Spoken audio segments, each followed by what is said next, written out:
মাত্র 30 বছর পরে হঠাৎ যদি কোনো একদিন পড়ন্ত গোধূলি বেলায় অজানা অচেনা কোনো নতুন পথের বাঁকে আচমকা দেখা হয়ে যায়, তুমি কি চিনতে পারবে আমায়? আজিকার এ কালো কেশ, যুবক যৌবনা নববেশ সবই শেষ হয়ে যাবে, কিছুই পাবে না। তাকালেও শিকারি বকের মতো তোমার ক্যামেরার সুতীক্ষ্ণ চোখে এক নিরিখে আনমনাভাবে দেখেও আমাকে। না হয় অন্য রকমও হতে পারে, কোনো পুরাতন যোগী, ঋষি, কবি, বাউল, পাকড়িওয়ালা, সন্ন্যাসী, সাধক, পুরুষ, নতুবা দাড়ি পাকা খুনখুনে ঠাকুরদার মতোই। চশমার চেইনটা ঝুলেও যেতে পারে দুটি কানের নরম নথির নিচে। মতিভ্রম হয়ে হয়তোবা অবাকও হবে। সত্যিই কি সেদিন আমাকে চিনবে?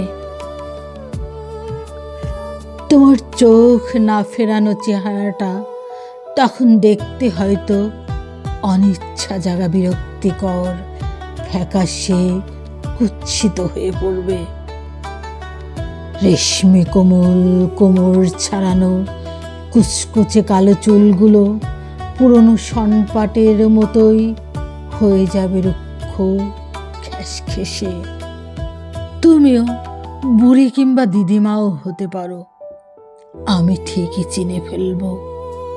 তোমার ওই কুচকে থাকা কমলা রঙের ভাঁজ পরা নাকের ডান পার্শ্বে সহস্র কোটি বছর ধরে অনেক কষ্ট করে মহাশূন্যে ভেসে থাকা নক্ষত্রের মতোই ওই সরু তিলটি দেখে তুমি কি সত্যিই সেদিন চিনবে আমাকে?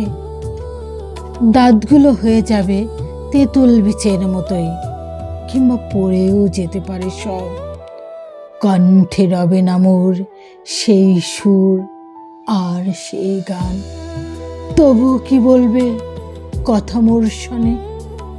ভেঙে তোমার ওই অভিমান নাকি দিবে আজিকার এই ব্যথার প্রতিদান?